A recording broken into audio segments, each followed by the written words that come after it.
Panata.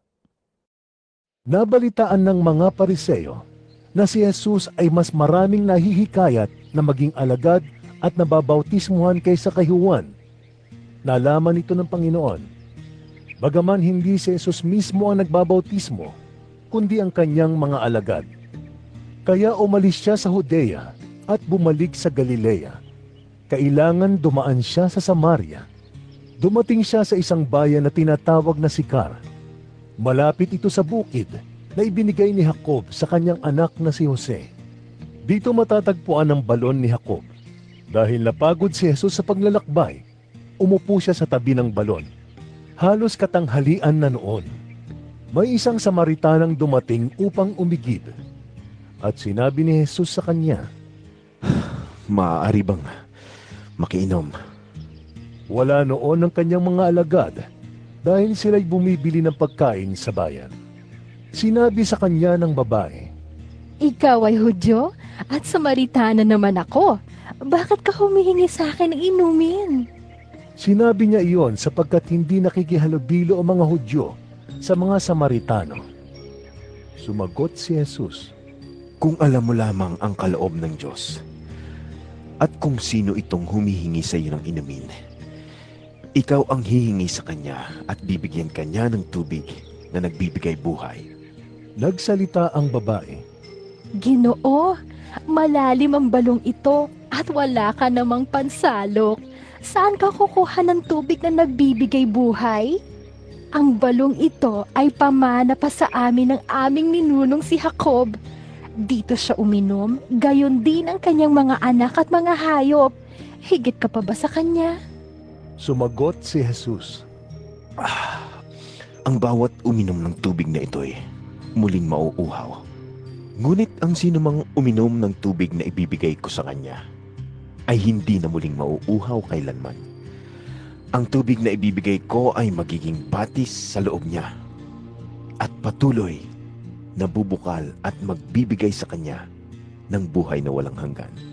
Sinabi ng babae, Ginoo, bigyan po ninyo ako ng tubig na iyan upang hindi na ako mauhaw. Ni pumarito pa upang sumalok muli. Umuwi ka at isama mo rito ang iyong asawa. wika ni Jesus. Wala akong asawa. Sagot ng babae, sinabi ni Jesus, Tama ang sinabi mong wala kang asawa, sapagkat 5 na ang iyong naging asawa, at ang kinakasama mo ngayon ay hindi mo asawa. Totoo nga ang sinabi mo. Sinabi ng babae, Ginoo, palagay ko ay isa kang propeta. Dito sa bundok na ito, sumamba sa Diyos ang aming mga ninuno. Ngunit sinasabi ninyong mga Hudyo na sa Jerusalem lamang dapat sambahin ng Diyos. Sinabi naman ni Jesus, Maniwala ka sa akin. Darating ang panahon na sasambahin ninyo ang Ama, hindi na sa bundok na ito o sa Jerusalem. Hindi ninyo kilala ang inyong sinasamba. Ngunit kilala namin ang aming sinasamba, sapagkat ang kaligtasan ay nagmumula sa mga Hudyo. Subalit, dumarating na ang panahon, at ngayon na nga, na ang mga tunay na sumasamba sa Ama ay sasamba sa Kanya sa Espiritu at sa katotohanan, sapagkat ganyan ang uri ng pagsambang ninanais ng Ama. Ang Diyos ay Espiritu, at ang mga sumasamba sa Kanya ay dapat siyang sambahin sa Espiritu at sa katotohanan. sinabi ng babae, Nalalaman ko pong darating ang Mesiyas, ang tinatawag na Kristo. Pagdating niya, siya ang magpapahayag sa amin ng lahat ng bagay. Akong kausap mo ngayon, ang iyong tinutukoy. sabi ni Jesus. Dumating ang kanyang mga alagad ng sandaling iyon. At nagtaka sila nang makita nilang nakikipag-usap si Jesus sa isang Samaritana. Ngunit isa man sa kanila'y walang nagtanong sa babae, Ano ang kailangan ninyo? Wala ring nagtanong kay Jesus, Bakit ninyo siya kinakausap? Iniwan ng babae ang kanyang banga, bumalik sa bayan at sinabi sa mga taga roon, Hali kayo! Tingnan ninyo ang taong nagsabi sa akin ng lahat ng ginawa ko. Siya na kaya ang Kristo? Kaya't lumabas ng bayan ang mga tao at nagpunta kay Jesus.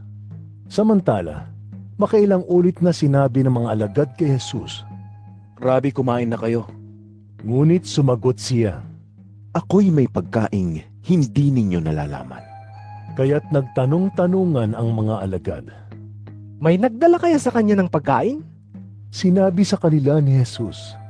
Ang pagkain ko'y ang tuparin ang kalooban ng nagsugo sa akin at tapusin ang ipinapagawa niya sa akin. Hindi ba sinasabi ninyo, 4 na buwan pa at anihan na? Sinasabi ko naman sa inyo, masdan ninyo ang mga bukid, hinog na ang trigo at handa ng anihin. Ang umaani ay tumatanggap ng kabayaran at nagtitipon ng bunga para sa buhay na walang hanggan. Kaya't magkasamang magagalak ang nagtatanim at ang umaani. Dito nagkakatotoo ang kasabihang, iba ang nagtatanim at iba naman ang umaani. Isinugo ko kayo upang anihin ang hindi ninyo itinanim. Iba ang naghirap dito at kayo naman ang umani ng kanilang pinaghirapan. Maraming Samaritano sa bayang iyon ang naniwala kay Jesus dahil sa patotoo ng babae. Sinabi niya sa akin ang lahat ng aking ginawa. Sinabi niya sa akin ang lahat ng aking ginawa. Kaya't pumunta sila kay Jesus at nakiusap na tumigil muna siya roon. At tumigil nga siya roon sa loob ng 2 araw. At marami pang sumampalataya nang mapakinggan siya. Pagkatapos, sinabi nila sa babae, Naniniwala kami ngayon, hindi na dahil sa sinabi mo, kundi dahil sa narinig namin siya. Alam na naming siya nga ang tagapagligtas ng sangkatauhan. Pagkaraan ng 2 araw, bumalik si Jesus sa Galilea. Si Jesus na rin ang nagpatotoo na ang isang propeta ay hindi iginagalang sa sarili nitong bayan.